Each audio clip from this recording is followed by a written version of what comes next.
It's always fun just to break out in a conversation. Then you can share it. Arrow.net, ARROE.net. All right, let's do it. Let's play it forward. These are real people, real stories, the struggle to play it forward. Episode number 470 is with actor Mike Cabellon from Mr. Mayor. Arrow, how's it going? Doing very well, Mike. How are you doing today? Oh, I'm dandy. Weather up in New Jersey is a little on the cold side for me, but all things considered, not too bad. Absolutely, because you know how the East Coast is. It's suddenly when it becomes summer, we all get trapped in this gigantic bubble of nothing but, oh my God, can we get out of this, please? Yeah, I know exactly what you mean. To be a part of NBC's Mr. Mayor, you know that people are going to be watching this show 50 years from now. That's the quality of this show. Oh, thank you. I mean, to be on that set, do you feel it, or it can't be just another job? To keep yourself sane day to day, you kind of have to tell yourself it's another job. But if I do take a step back outside of myself and I have an out of body experience, it's like, yeah, it is surreal to be standing next to, award winners Ted Danson, Holly Hunter, and to be working for Tina Fey and Robert Carlock. But if I fangirled out like that every day, I'd go crazy. So every day I try and go in just telling myself it's another day at work. I've always loved Holly Hunter, and the reason why is because she's been authentic with that Southern accent. That's part of her signature, and being here in the South, I mean, that's very valuable to us. Yeah, definitely. I think when we first started, there were talks of maybe getting a dialect coach, trying to help her work that out, but she kind of just stuck with it, and I admire her for that. Yeah. I'll tell you, part of the comedy of Mr. Mayor is seeing her stand next to Ted Danson. I mean, to me, that's very funny. Oh, you and our director of photography, it's one of his favorite jokes. Just if they're standing far apart in a group scene, he'll ask them to stand next to each other because it's instant comedy. Well, everybody on the show has their own role, and that's what I love about this show is that we sit there and we follow everybody's storyline. How is it that Tina Fey and Robert Carlock can do that to where we fall in love with each and every layer of this show? I think that is just years and years of experience. I came up watching 30 Rock and Kimmy Schmidt and just loving those shows. And to be able to work with them, this is not me sucking up to my bosses. I love those shows. And so to be able to work with them is an absolute dream. And I think it's that pedigree, they both also came from the Second City SNL world. And so when you've been doing comedy that long, you kind of learn how to balance that many characters over time. Does it follow the old rule of keep it simple, stupid? Because I for some reason, I always hit repeat. I want to watch it again. And that's what we do with music. We don't do that necessarily with TV shows. Of course. Yeah, no, it's I think the answer is a little bit yes and no. I think that their writing style, like you said, it's so fast paced that you kind of have to rewatch it to catch all the jokes. That's it. But then once you listen to those individual jokes, it's like, wow, that is a very stupid, funny joke. The words that you bring forward, do you read them during, right away, or do you sit there and say, okay, I'm going to let this play out and I'm going to get a natural reaction and live off that energy? They're very meticulous with their words. And so we do the table reads, and most of the time we stick to things as scripted. In comedy, we all like to improvise. I have a background in improv. Obviously, Bobby Moynihan does too. Yeah. But usually you're improvising to sort of improve upon a script. And it's hard to improve upon perfection. They craft their jokes so expertly that they kind of just stick to what they are all the way through to the shoot. So when you're working with Bobby Moynihan, do you sit there and think of Saturday Night Live and go, you're that dude? I remember that. Oh, my God, that sketch you did. Or is it he's just one of us? He's just a guy. Yeah, it's sort of what I was saying earlier about Ted and Holly. It's a little bit of both. When we're out in public, people will come up and go, "Hey, drunk uncle," and it's like that's one thing. Yes, we all know about that. But then, if I'm trying to be calm about myself and I go into work, and that's just my coworker Bobby. To play a chief strategist, I mean, do you have to do some homework and to study what they do, because you make it real, you make it relatable, you make it funny? Thank you. Part of the homework that I did when I first got the role was looking up what a chief strategist does. And one of the things I found out is that the chief strategist is primarily a campaign role, meaning once a politician's elected, they move on to the next politician. And so to me, it's almost a little bit of a joke that this mayor is so inept that he kept his chief strategist on even after he got hired for the job. And then once I got that joke, then I kind of just went, oh, okay, now I have free reign to kind of do whatever I want, because most installed politicians don't have a chief strategist. What's so great about Mr. Mayor on NBC is that when we watch it, we sit there and say, oh, that's exactly what happens in our mayor's office too. It has to, because everybody's got a dork side, and that's what we love about this show. Yeah, we're not aiming for that. And I think it's interesting when, we hear from people who work in local politics all over the country and they say that.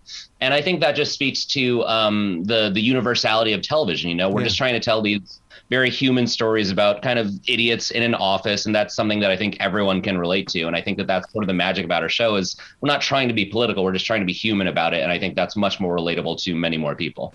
So to be a part of a brand new season, I mean, here it comes. We have to wait the great thing is that we have to wait for each episode. You're not giving us 10 episodes at a time. And part of the flavor of this new age is that we have to wait for next week. Is it like a follow-up album for you every single week where all of a sudden it's like, okay, here it comes, there it goes?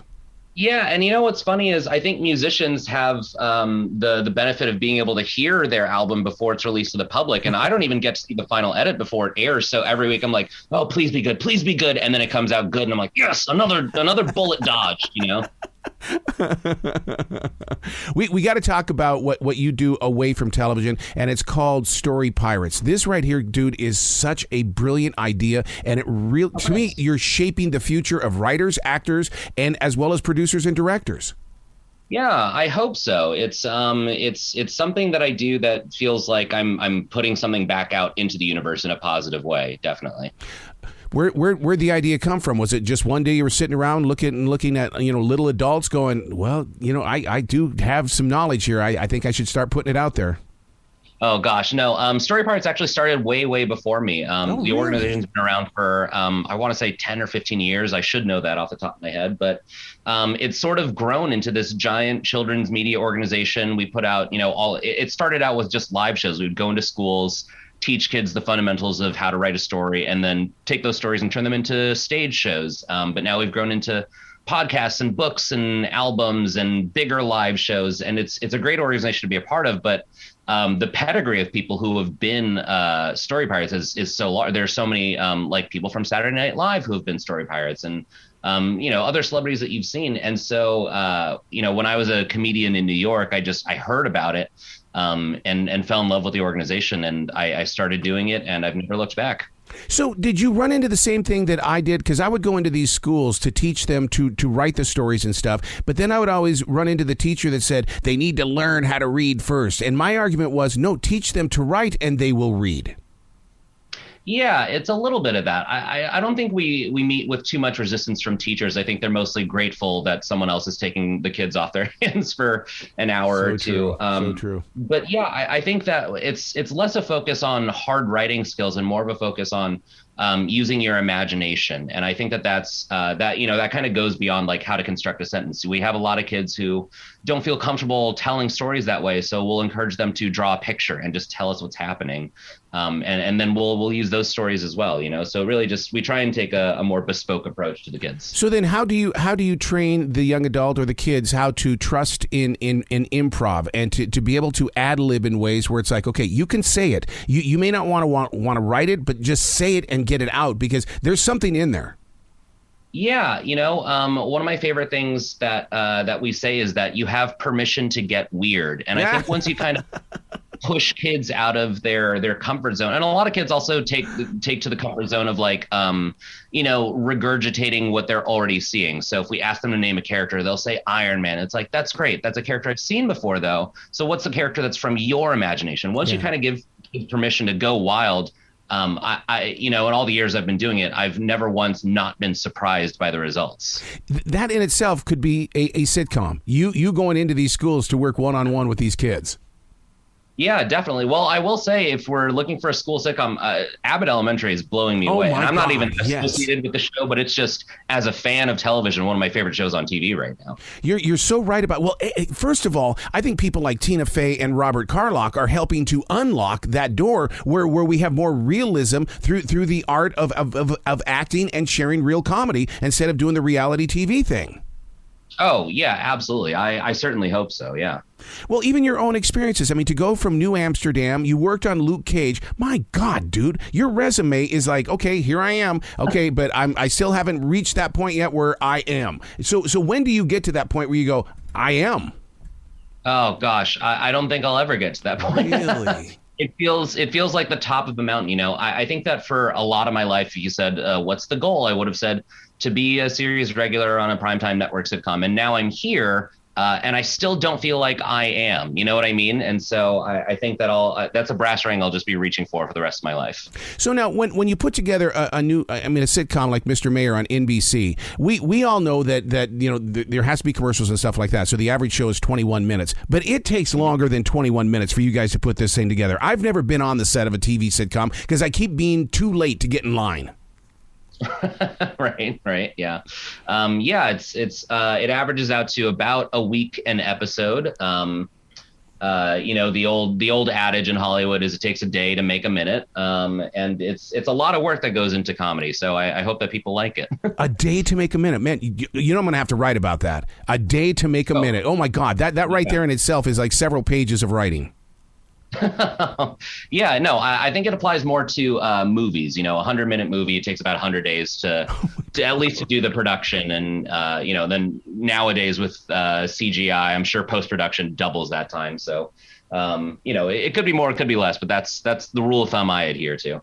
As a writer and as that person on a live stage, when you take the words of Tina Fey and Robert Carlock, what is it like for you to turn that into, because you can't let them be them, you still have to bring yourself to to that camera. Right. Yeah. It's intimidating. It's challenging. And the way that anyone in any profession relishes a good professional challenge, it's a lot of fun. They have a very specific cadence and style. Yeah. And I remember when I was doing the audition, the casting director at first was like, okay, that's great. Can you do it faster? And then that happened 3 or 4 times where I just kept pitching it up and up. And then I had to remind myself, oh, right, that was the pace of 30 Rock. If you go back and you watch 30 Rock, there's 100 jokes in a minute and they all have to land for someone. And so I think that's sort of the fun challenge about working for them is they write these very blink and you'll miss them kind of jokes, and to be able to make each one of those funny every time is a real fun challenge. Oh my God, because it was because of 30 Rock that I created this thing. I call it the underbreath. In other words, it's that person in the background that says something that you really weren't supposed to hear, but then when it goes by, you go, did I just hear that right? Because it's one of those that catches you a little bit later on.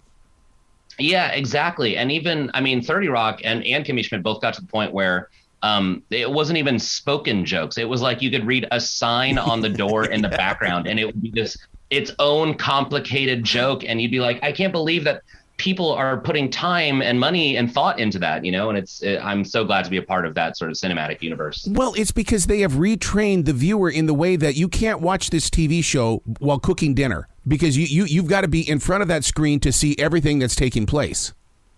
Yeah. I think that there's a little bit of magic to that. But it also works the other way. You know what I mean? Like if you had to be cooking dinner, you would still hear enough jokes that you would understand what's happening. You just get a little bit more out of it when you, obsessively pause and take screenshots and share those online. Has that changed you any on a live stage in the way that you deliver your stories? I don't think so, because I think that stage is its own medium, the same way that, you pivot a little bit when you're writing, you pivot a little bit when you're, singing or whatever. I think that the stage demands a certain pace of performance, a certain cadence, a certain rhythm, so that the live audience can connect with you. And so I try not to cross-contaminate the two. I try not to get too comfortable in one medium when I'm switching to the other. Well, with your style and stuff like that, I was listening to an interview yesterday with Gilbert Gottfried, and he said that right in the middle of something, he would throw out a line that he was thinking about because he was trying to build a joke on the spot. Is that the way you do it as well? My background is more in improv and sketch, and I think that Gilbert is such a brilliant stand-up comedian, but stand-up is just a form that I couldn't try if I wanted to. With improv, I try and take the philosophy of don't try and say the funny thing, which almost feels counterintuitive, but you're really trying to be truthful. You're listening to your scene partner, and you're trying to build something that's truthful, and something funny will spring of that. That's sort of the magic of improv, is just trusting that the funny will come, but you try not to go for the obvious joke in improv, or at least I don't. Some people do. Oh my God, you just brought me back to an area of over at iHeart, in the way that we had a door that separated the sales department from the radio station studios, and I remember there was a golden rule. On this side of this door, you're going to hear anything, and we are going to cross cross the line, because that's what we do on this side. That's what I love about improv, is that we can shoot things back and forth. We don't really injure anybody, but it's funny as hell. Yeah. I remember listening to an interview with Tom Hanks, and he was saying earlier in his career, he would walk in and be like, all right, I'm going to watch the editing. And the director would say, no, you can't, because we're going to say things in this room that we're 100% honest. We have to be truthful about what the movie needs, and we're going to hurt your feelings. We're going to say terrible things about you. And from that moment on, he learned to never watch the dailies, never watch his own work. He shoots it on camera and then he walks away. Oh my God, that is so true, because as an editor, I'll sit here and say, well, that sucked. Oh my God, where the hell was your mind in that one? And people go, who are you talking to? I'm talking to myself. What is going on here? This cannot be here. Yeah, exactly. Yeah. Well, when you're creating sketches in a 2022 world, how do you face this thing called cancel culture in the way of going, I've got to say it. It's got to be said. It's called a freedom of speech. I that never really crosses my mind, because I'm never trying to be offensive. Mm-hmm. I think that, comedy is just about what makes you laugh, what's funny to you. And if the things that are funny to you are hurting other people, let me take a step back. I feel like most comedy is supposed to be punching up. You're supposed to be taking the wind out of sails of the people in power. And I think that when we talk about cancel culture, you're talking about punching down. Usually it's about a comedian trying to take the wind out of the sails of people who have less. And that to me just isn't funny. So to me, the guiding principle is more just, is it funny? And I just don't find that kind of thing funny. It's interesting that you bring that up, because that's been the subject of like a Don Rickles and people like that, because they said that he wouldn't survive in a world today. But I love your picture of punch up, not down. Yeah. It feels like a pretty simple concept that I think some comedians don't grasp, and that, more power to them if they can make it work. But to me, it's more fun to make fun of billionaires and politicians than it is to make fun of, people who can't afford housing or whatever. So true. On NBC's Mr. Mayor, were you hired way before Ted Danson? Only because, if I got a phone call saying, okay, you're going to be on the show, it has Holly Hunter and Ted Danson, I wouldn't move. I'd be in shock. It would feel like a Ted Williams grand slam. Oh, yeah, that is exactly how I felt. I liken it to imagine you're a concert pianist and someone says, hey, we got you a concert. Elton John's going to be the audience. And you're like, wait, why? That's too big, too fast, When I was auditioning, they had already hired Ted Danson and Bobby Moynihan, and they were auditioning everyone else. And so I remember by the time I got to the screen test, I was like, there's no way I'm going to get this. But at the very least, I will have gotten to be in the same room as Ted Danson and Bobby Moynihan. And that's pretty cool. And now I pinch myself every day that I get to work with them. Do you ever look at Ted Danson and try to figure out how is it this man can play so many different roles and make them iconic? Oh, my gosh, every day. There's so many mysteries about Ted Danson. How is he so spry after all these years? How is he still so handsome after all these years? How can he still do it, But then you meet him and he's the nicest guy. And I'm convinced that the secret to longevity in Hollywood is just trying to be a nice person. And I think that's what he's taught me. And that's what I'm going to try to aspire to. That's so true, because, when you go to LA and stuff like that, one of the things that I always learned is that the nicest ones are the actors. All you have to do is just treat them like a human being. Yeah, exactly. I've heard it said, I've never met anyone top of the charts mega famous, but I've heard that if you want to be, like a Tom Hanks level or like a Sandra Bullock, someone who's just been working for 40 years and is still at the top of their game, you have to be the nicest person in the room. And I really, really believe in that. So with your podcast skills, with your acting skills, with sketch and stuff like that, of your podcasting and stuff, who would you rather interview, Elton John or the tour manager? Who's going to give you the better story? Oh, of course the tour manager is going to give you the better story. Elton John has a public persona that he has to maintain, and there's a time and a place for that, and that's great. But if you want juicy dirt, you got to go to that tour manager. That's so true. So if you could write and produce the perfect project, what would it be?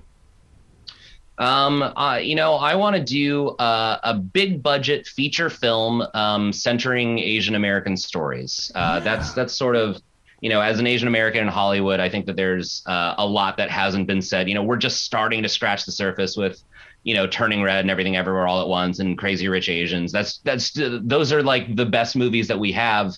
and the oldest one is like 4 or 5 years old. And so I think there's a lot of stories to tell there, and I'd love to get my hands on something like that. Well, you just planted the seed in the universe, sir. I hope so. If any big time movie producers are out there, I'm waiting for your call. You got to come back to the show anytime in the future, Mike. The door is always going to be open for you. Thank you very much. I'd love to come back. This is a lot of fun. You be brilliant today, okay, sir? Yeah, you too, Arrow.